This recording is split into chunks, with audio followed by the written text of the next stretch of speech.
let's do it is a very powerful phrase. I'll tell you how risky life is. You're not going to get out alive. Money, no problem. Economics, no problem. Future, no problem. Some people are always pulled back by the past. Without dreams and visions, people perish. Shortly put, I'll do it or die. It would be nice if someone just gave you this, gave you this, gave you this. If you saw my library, you would be impressed. One day I'd had it up to here, I blew it to smithereens. The poor pessimist leads an ugly life. He was an American author, entrepreneur, and motivational speaker. His story and his work influenced the personal development industry. He's the author of 17 written audio and video media. He's Jim Rohn, and here are his top 10 rules for success. Again, it comes from a Bible phrase that says, if two or three agree on a common purpose, nothing is impossible. So by yourself, sometimes it's really tough. But if you can get somebody to join you and say, come on, let's do this. Let's do it is a very powerful phrase. You rarely hear someone say, I'm going to go conquer the world. But you could hear the phrase, let's go conquer the world. Let's be best in our industry. Let's be number one. The power of let's. So I learned the value of that. All of my entrepreneurial projects are, not just myself, but 2, 3, 4 getting together to accomplish something unique. Here's the next attitude disease. Overcaution. Some people never will have much. They're too cautious. Now, you can also be too reckless, but you can also be too cautious. This is called the timid approach to life. And my caution was always the risk. Risk used to drive me right up the wall. I used to say, what if this happens? It's called the language of the poor. What if this happens? And on top of that, if this was to happen, look at the fix I'd be in. I better not try. I could always ace myself out. Then I'll tell you what changed my whole life when I finally discovered it's all risky. The minute you were born, it got risky. If you think trying is risky, wait till they hand you the bill for not trying. If you think investing is risky, wait till you get the tab for not investing. See, it's all risky. Getting married is risky. Having children is risky. Going into business is risky. Investing your money is risky. It's all risky. I'll tell you how risky life is. You're not going to get out alive. That's risky. The Englishman says, well, if that's the way it's going to work out, let's give it a go. Right, that's what it's for. Give it a go. Somebody says, yeah, but I'm looking for safety and security. Fine, then huddle in a corner. We'll cover you with a sheet, bring you 3 meals a day. And we'll protect you, feed you, look after you, care for you. We won't let anything happen to you, and you'll probably live to be 100. The guy said, well, yeah, I'd live to be 100. But what a way to live. Right. What a way to live, safe and secure. Don't ask for security. Ask for adventure. Better to live 30 years full of adventure than 100 years safe in the corner. And see, it's not important how long you live. What's important is how you live. Now let me give you the secret. Shoaff said, here's the secret, Mr. Rohn. Learn to work harder on yourself than you do on your job. Once I got that, it turned my life around. Learn to work harder on yourself than you do on your job.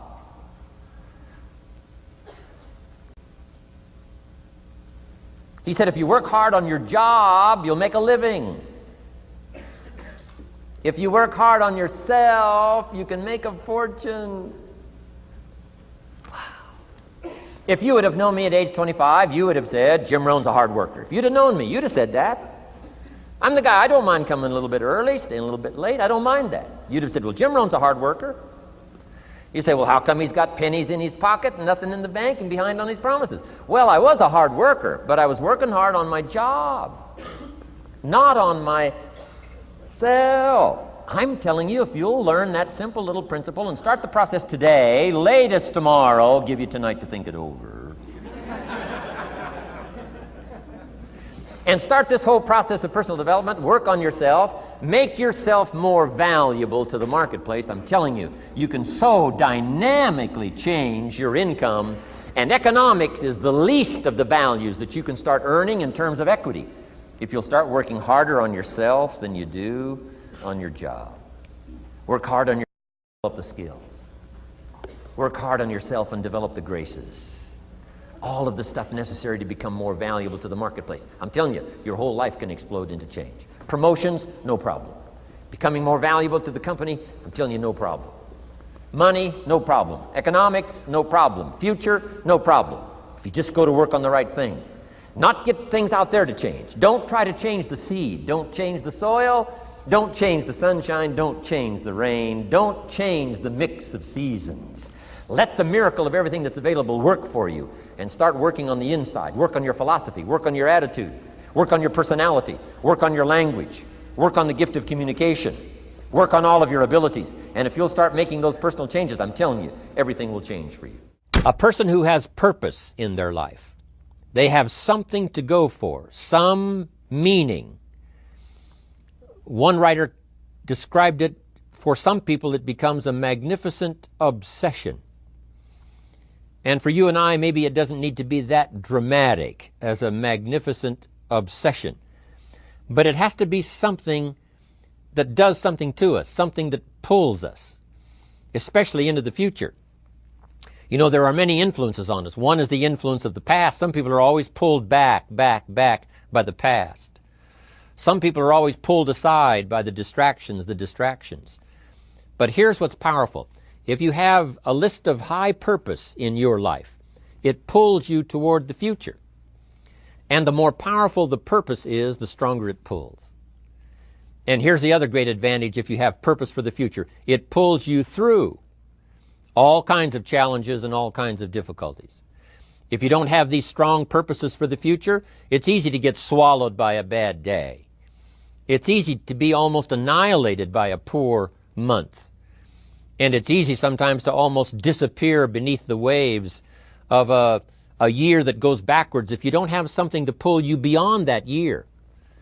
So if you want something to pull you through all kinds of challenges, all kinds of difficulties and things that come at you, you got to have something on out there beyond today, beyond next week, beyond next month, beyond this year, that pulls you into the future. And the clearer it is, the stronger it pulls.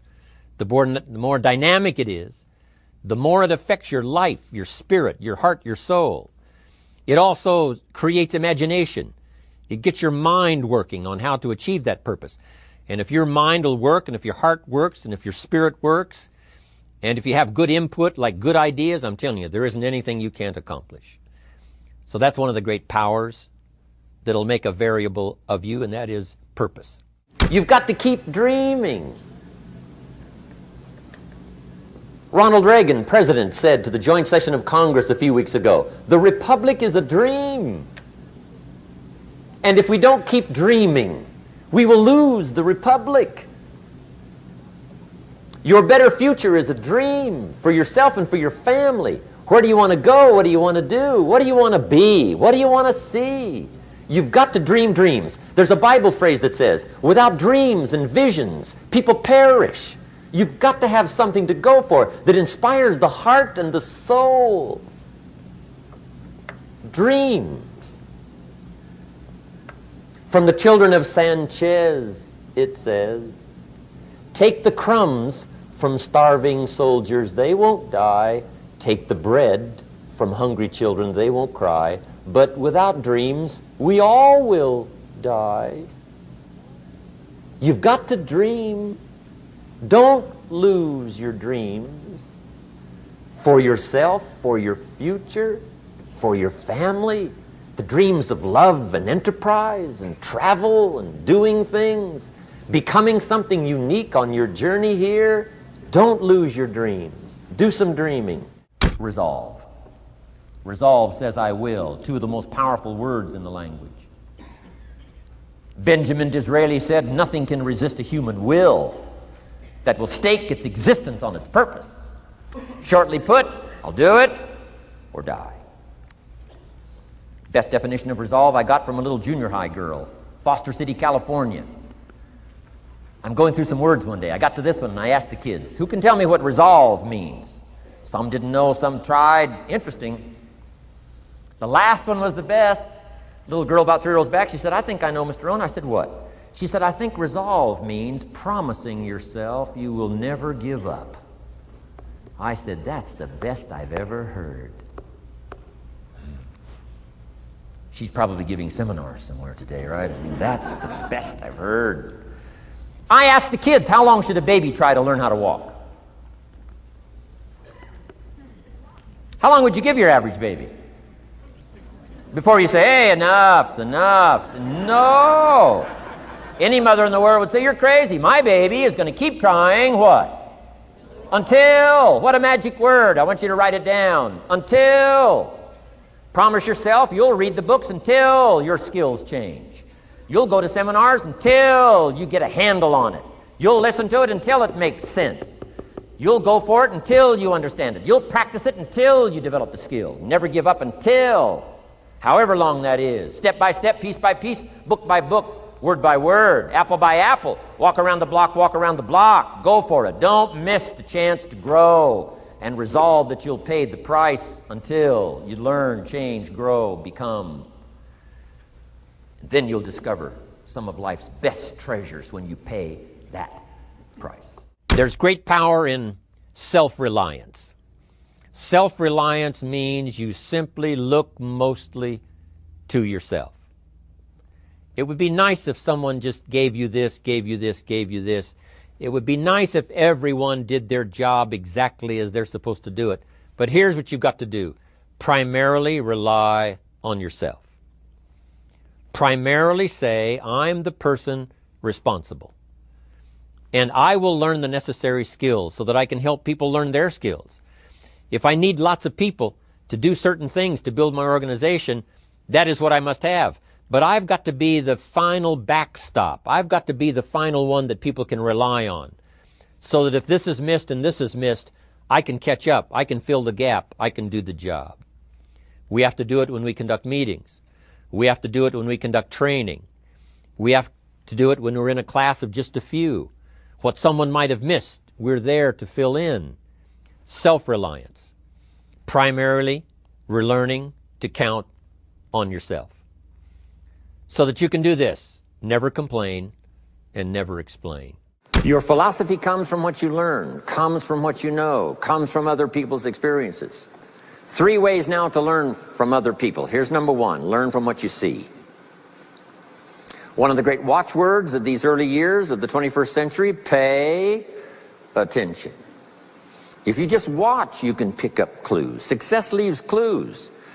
And if you'll be a better observer of the winners and the losers, those that are doing well and those that are falling behind, and just take mental notes and good notes and say, I'm going to adjust what I'm doing based on what I see. Here's number 2. We learn so much from other people based on what we hear. Here's good advice on that. Be a selective listener. Listen to voices of value that have experience, ideas, reputation, something valuable to share. Now here's number 3. Read all the books. Now there's millions of books, so you can't read all the books.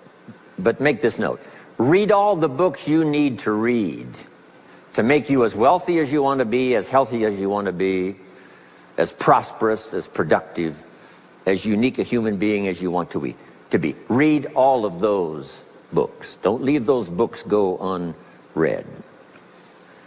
My mentor got me started on my library when I was 25. I got one of the best. If you saw my library, you would be impressed. I haven't read everything in it, but I feel smarter just walking in it, right? My library. I was smart enough to buy it all. Now I got to be smart enough to read it all. Now jot this down. When you do read, you have to sort through what you read and decide which is valuable to try. That's part of the process of learning. Gathering information and sorting through it. 1, the information that would apply to you, and what you think would be valuable based on your current philosophical opinion. So read all the books. Our lives are greatly affected by what we learn and what we know. Disgust. Disgust is a negative emotion, but it can have a very positive, powerful effect. Disgust says, I've had it. What an important day that could be. I've had it. Wow. I met a beautiful, powerful, accomplished executive lady in New York. The company invited me to come in. This lady was a vice president, extraordinary lady. I got to know her, and I found out her story. I said, how did you get here? Big income. And she never went to college, never went to university. I said, how did you get here? Executive, powerful, income. She said, well, let me tell you part of the scenario. She said, when I was a young mother a few years ago, she said, one day I asked my husband for $10. And he said, what for?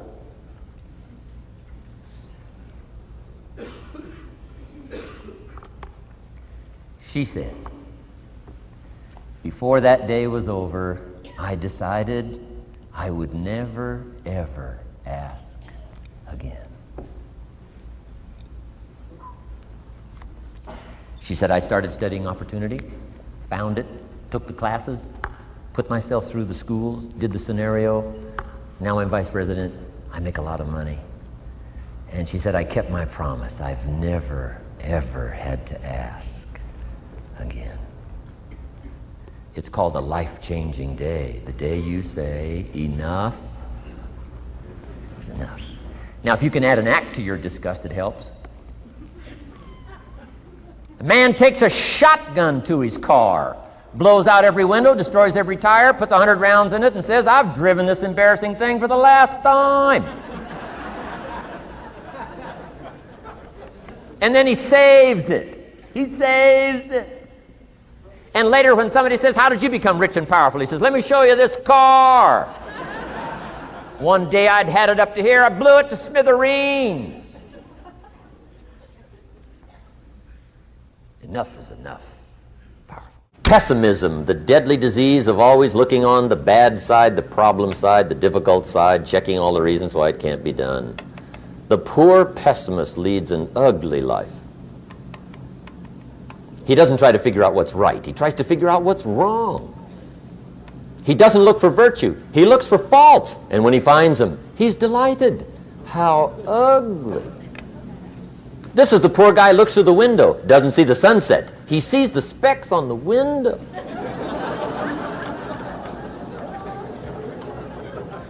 And this is the poor guy, right, who rushes up, takes such leave of his senses. This guy rushes up and he says, I've got 5 good reasons why it won't work.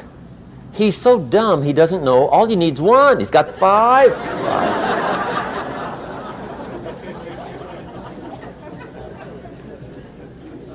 To the pessimist, the glass is always half empty.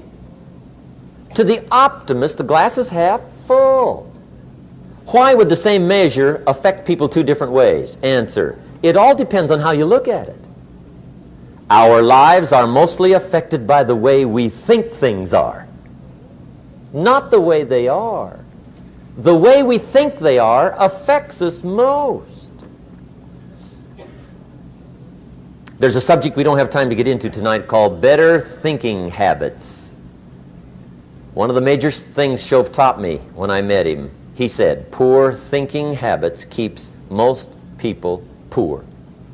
Not poor working habits. Most people work hard, but they don't think hard. And Shove taught me that the mind is like a factory, a mental factory. And whatever you think about all day long pours ingredients into this mental factory. And that's what builds the economic, social, financial fabric of your life. He quoted me a Bible phrase that says, as you think, so you become. How awesome. When he talked about poor thinking habits, he had me. I used to start the day reading the morning newspaper. I mean, you can believe that or not. I'd get a cup of coffee and read the paper. I'd load up on wars and riots and murders and stabbings and killings and bank robberies and muggings and car wrecks and tragedies. I'd even read the back pages. I seem to like that stuff for some weird reason. I'd load up on all that, and then I'd start the day. You can imagine the kind of days I used to have. You walk around on your financial knees. They call you economic peewee.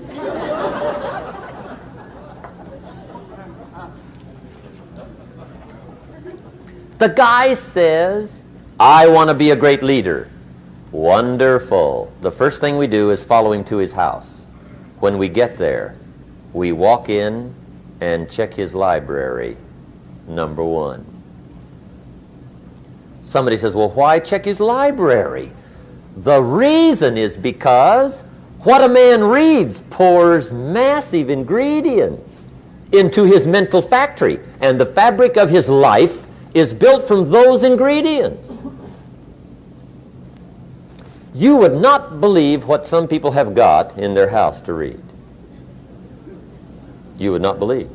One of the best dressed up words I know for a lot of it is trash. Can you imagine dumping a barrel of trash into this mental factory every day and coming out with a rich, dynamic, positive life? It can't be done. You might as well try making a cake with cement. Mr. Schoaf gave me one of the greatest phrases when I first met him when he said, Jim, every day stand guard at the door of your mind. How important. Stand guard at the door of your mind. And you decide what goes into your mental factory. Don't let anybody just dump anything they want to in your mental factory, because you've got to live with the results. Thank you so much for watching us. We made this video because Ian Gabriel asked us to. If there's someone that you'd like us to profile, please let us know in the comments below and we'll see what we can do. We'd also love to know which one of Jim Rohn's top 10 rules meant the most to you. Leave it in the comments below and we'll join the discussion. Thank you so much for watching. Continue to believe, and we'll see you soon.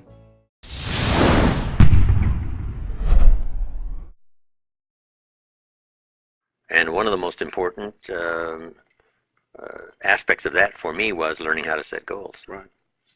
My mentor one day said to me, Mr. Rohn, let me see your current list of goals and let's go over them and talk about them. He said, I've got some experience. I'm sure I can help you. And I said, I don't have a list. He said, really? He said, I can tell you right now, if you don't have a list of your goals, I can guess your bank balance within a few $100s. Wow. Which he did. Wow. And that got me thinking. I said, do you mean my bank balance would change if I had a list of goals? He said, drastically. That was the day I learned how to set goals. Okay. Decide what you want. You know, write them all down. Who do you want to meet? Make that list. The books you want to read, make that list. The places you want to go, make that list. The experiences you want to have, make that list. Education for your family, make that list. So I started making all these lists. Then he said, just start checking them off. So at first I put a lot of little things on my list so I could check off something almost every day. Right. Because that's what's fun. Right. Then he said, if you check off something significant, celebrate. Right. Because that'll inspire you to even develop a longer list. Welcome all experiences. You never know which one is going to turn everything on. Don't put up the walls. The same wall that keeps out disappointment keeps out happiness. Take down the walls. Go for the experience. Let it teach you. Learn to measure progress. Once you've set up a project now, you want to turn nothing into something. Now you must measure your progress. How are you doing? Here's how we teach it to our children. Life expects us to make measurable progress in reasonable time. Measurable progress in reasonable time. That is the game of life. So part of it is not just to set up the proposed project, but as we start working on it, we start measuring how we're doing. Now first, what is reasonable time? You can't ask someone every 5 minutes, how are you doing now? See, that's too soon. Guy says, I haven't left the building yet. Give me a break. Now we can't wait 5 years. That's too long. So there's reasonable time. So make this note now. What is reasonable time? 1, at the end of the day. A conversation a father should have with his daughter today, because the magic is there. If he waits till tomorrow, the magic may be gone today. Next is a week. Make that note. Usually, we get paid by the week. Somebody adds up our value to the marketplace, out comes the check. The next week, somebody adds up our value to the marketplace, out comes the check. What I learned to do is to change my value to the marketplace so the check kept getting bigger and bigger and bigger. I didn't have to change the economy, I only had to change myself. Measure your own progress. Success is a numbers game. We demanded of our children, how many years do you want your child to spend in 4th grade? Approximately. About 1 year, right? You say, well, if they're nice kids, would you give them 3 or 4 years? You say, no. This is not a nice game. This is getting ready for the future. This is getting ready for the challenges and the opportunities. You can't linger in 1 grade more than 1 year. Now, make this note. The same should go for us as adults. Don't linger more than 1 year in 1 grade of learning. Adult management, entrepreneurship, leaderships of all kind. Keep up the pace of learning. Okay. The numbers. Measure. Count. Now here's the key. Face the truth. If you're only making this much progress, you know, there's no use trying to kid the world, no use trying to kid anybody else, and especially don't kid yourself. If in a period of time you've only made so much progress, you just got to swallow hard and say, this is the truth. I've got to face it. Now, what could I do to start increasing my progress and make my health better, make my income better, make my investments better, make my value to the marketplace much better, get busy learning the 2nd skill and the 3rd skill and the next language and the next language to increase my value? I got to get busy and do that. See if you will do that. I promise you, one of the greatest motivating factors in the world is progress. And if you'll measure it, you'll get excited.